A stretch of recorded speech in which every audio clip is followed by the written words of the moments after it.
I think that the opportunities to get to yes are more limited by telephone, at least sort of the initial yeses, and the risk of behavior that produces a no is harder to recover from on the telephone.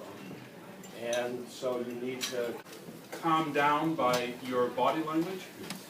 You can't read the situation in the same way, and you're a participant, and I would say that my own behavior might well be more of an impediment as I react on the telephone than if I'm in person and I'm getting nonverbal cues. They're on the phone. Somehow you get into shorthand, whereas when you're face-to-face and somebody makes an outrageous number, you really, in a sense, demand more from them even in just your body language with regard to the rationale or the reasons. In other words, when he says 62, you said, can you explain to me exactly what I should tell my client?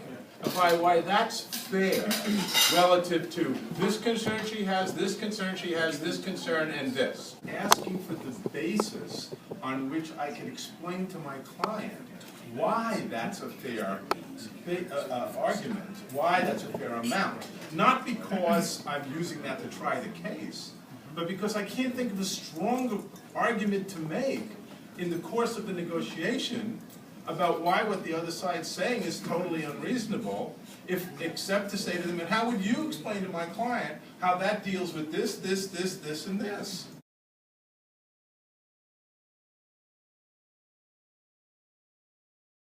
Thinking about and talking to your client about what the medium is you're going to use. You have a negotiation that maybe looks a little bit like Lisa's and mine in order to decide whether you're willing to mediate. And then the mediation proceeds in person, it proceeds over the telephone, and by email.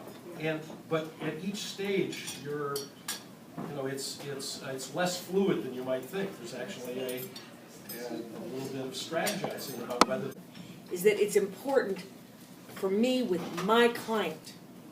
So often the most difficult negotiation is between me and my client, not the other side. And so sometimes What do you get out of having your client there at the meeting? Well, what I was going to say is the client gets to see John talk about the case, and about begin attacking to emotional realize, distress. and to realize, this guy scares me. I think he actually might eat me alive on the witness stand. But the parties are never going to get, or at least they're going to have difficulty getting to a traditional litigation outcome. But there is a creative business solution. The lawyers might be able to help, but more often than not, in my experience, when you get the principals together, or at least facilitate a communication, whether or not they're in the same room, that business thinking settles in and sort of rescues the day from a nasty litigation outcome. So It's interesting. you need to get them to focus, and it's easier to get people to focus when you're in the room.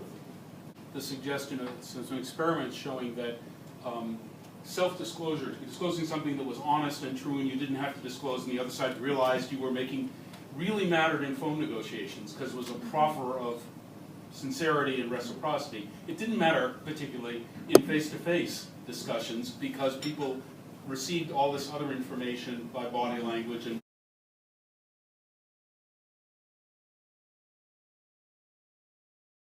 But actually, the negotiations is between the parties. And as a party or a person consulting to a party, and as a party in some of these big negotiations, the medium enables to have a clear script, like the letter you mentioned, of exactly what the communication is.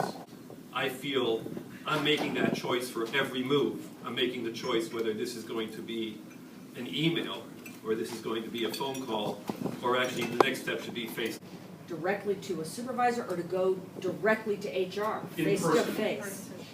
Face to face. Although sometimes we're also telling them to document things. So we're saying, write an email first that says to HR, maybe CC to your supervisor, I want to talk to you about this memo that I found on my chair this morning, like in this case. this picture, and I'm attaching a copy of it, and I'd like to see you later this afternoon. So you're getting the paper trail, and then you're getting the face-to-face meeting and see whether they can resolve it on their own. For example, when John was giving his little spiel in there about the board, I thought, he's blowing smoke, that's a bunch of BS. But there's a lot of stuff we're doing when we speak on the phone. It's a bunch of baloney. Yeah. I mean, and I'm not sure I would put some of those things in writing. Right, yeah.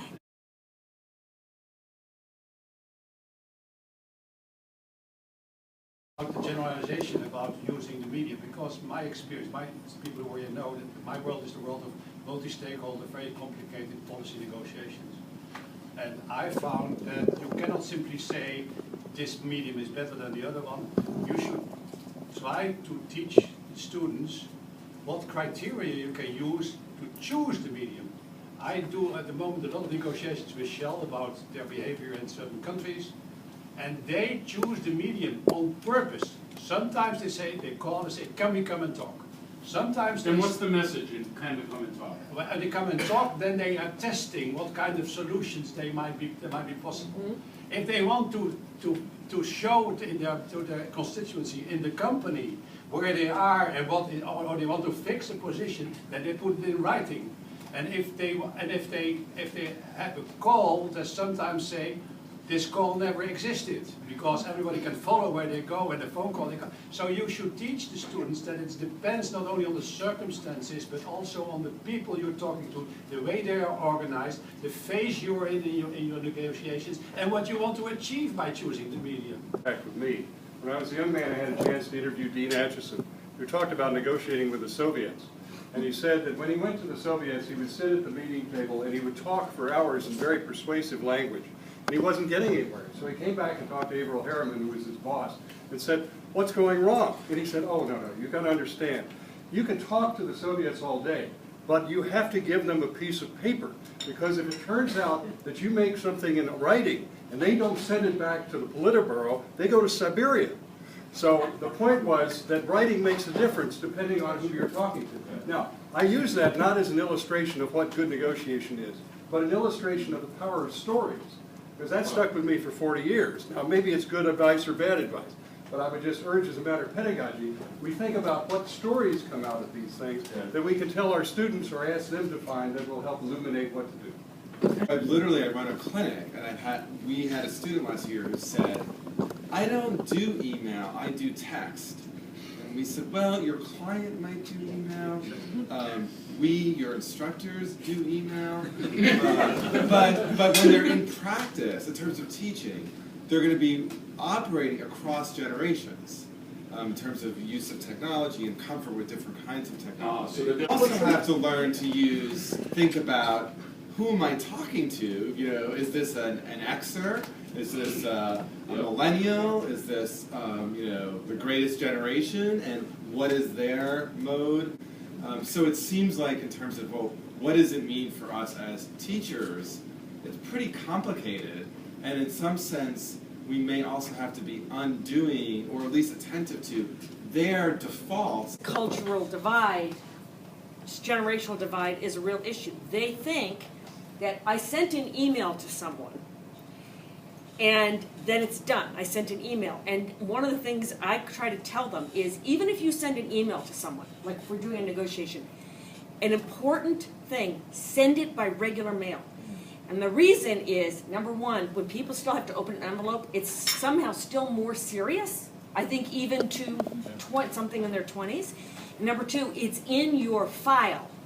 The emails are on the computer, and so it's much harder. Somebody else made the point about when there's a document, you have to deal with it. It's in your file. There's a settlement demand that's on a piece of paper in your file. And someone else can You see. damn well better tell your client about that piece of paper. Media you choose, whether you choose a letter, whether you choose it, etc. There is clearly differences in the amount of content that goes through. One is lean, one is etc. So I'm always surprised by the existence of something like a non-paper, which is an instrument that is used in international negotiations, and you make sure that nobody knows who sent it. So it's not signed, it comes on the table, and it floats around, and you can ask, did you get that paper, and what do you think about it, and so on. And most of You these mean a moderator of it produces an anonymous? No, one of the delegations Oh, does okay. that. So what you do is, you make absolutely sure that nobody knows who sent it. So you go around questioning whether they got that paper as well. Now, so you see that medium is often used to kind of create a breakthrough in those multi-party, multinational negotiations. How would you do that with a text machine or with an email? Everybody can see where it comes from.